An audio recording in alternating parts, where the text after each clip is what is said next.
Arry and Bert.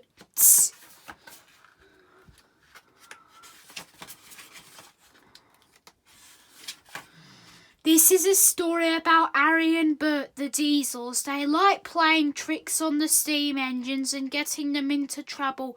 But one Halloween, their trick backfired.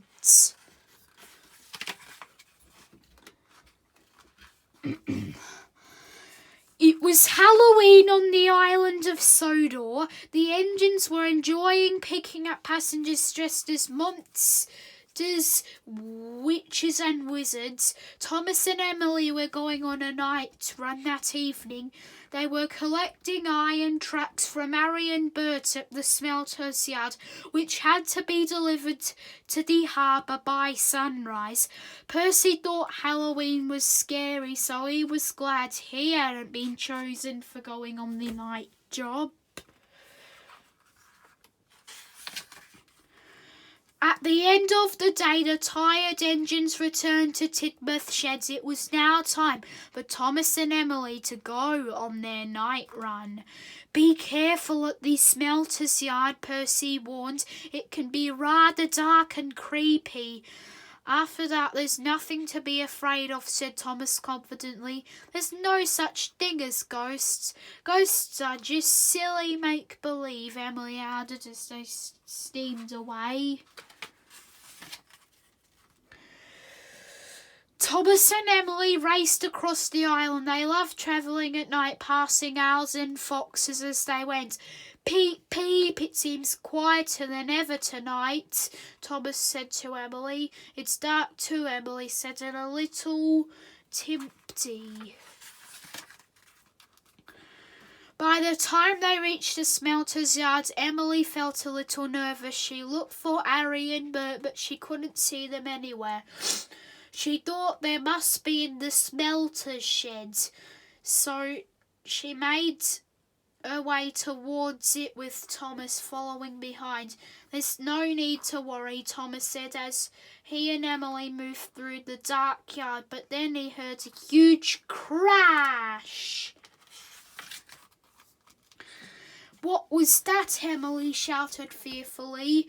The wind must have knocked something over, Thomas replied, but he didn't believe it was true. His pistons rattled as he trembled. He didn't feel so brave anymore.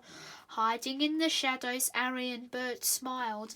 Bert pushed an oil drum and causing it to crash into the ground.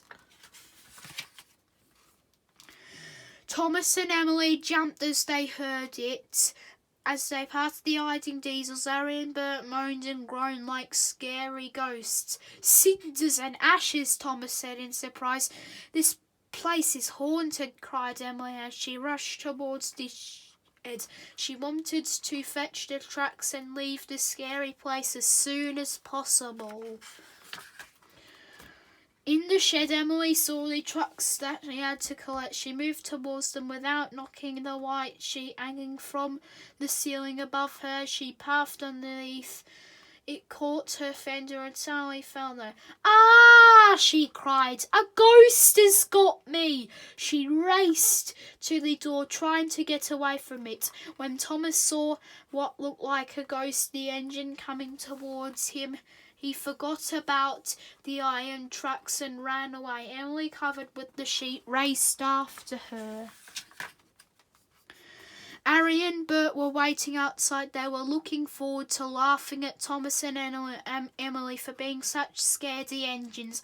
But when they saw Thomas being chased by a ghost engine, they were scared too. Oh no, it really is a ghost, cried Arry. Let's get out of here, shouted Bert, and they turned around and fled. Arry and Bert raced across the island, followed by the ghost engine. As they neared Tidmouth Sheds, Thomas faintly whistled to wake the other engines, yawning loudly. Percy said, Whatever is the matter, Thomas? There's a ghost engine after us, cried Thomas. Look, here it comes! Everyone gasped and they saw it approaching. They couldn't believe their eyes. But as the ghost went under his signal, the corner of the sheet caught it and Emily rushed forward. The sheet fell to the ground behind her. "It looks like Emily's, your ghost," giggled Percy as the other engines all laughed. Arry, Bert and Thomas felt very foolish. Emily was just relieved that there was no ghost after all. The Fat Controller came to the shed to find out what was happening. Thomas told him about the spooky noises that had made him and Emily think the smelter shed was haunted. "So when a sheet fell on me, I thought it was really a ghost," Emily said with a smile. "Do you know anything about this?" the Fat Controller asked Arry and Bert, who meekly nodded. "In case," he said, "you will deliver the tracks to the harbour tonight. While you're doing that, you can think about all the trouble your trick has caused."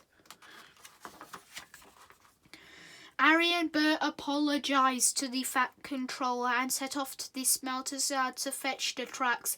As they disappeared into the distance, the steam engines heard them arguing about whose idea it had been. "Now they were amazed that there was no ghost. We can all go back to sleep," the Fat Controller said to the other engines.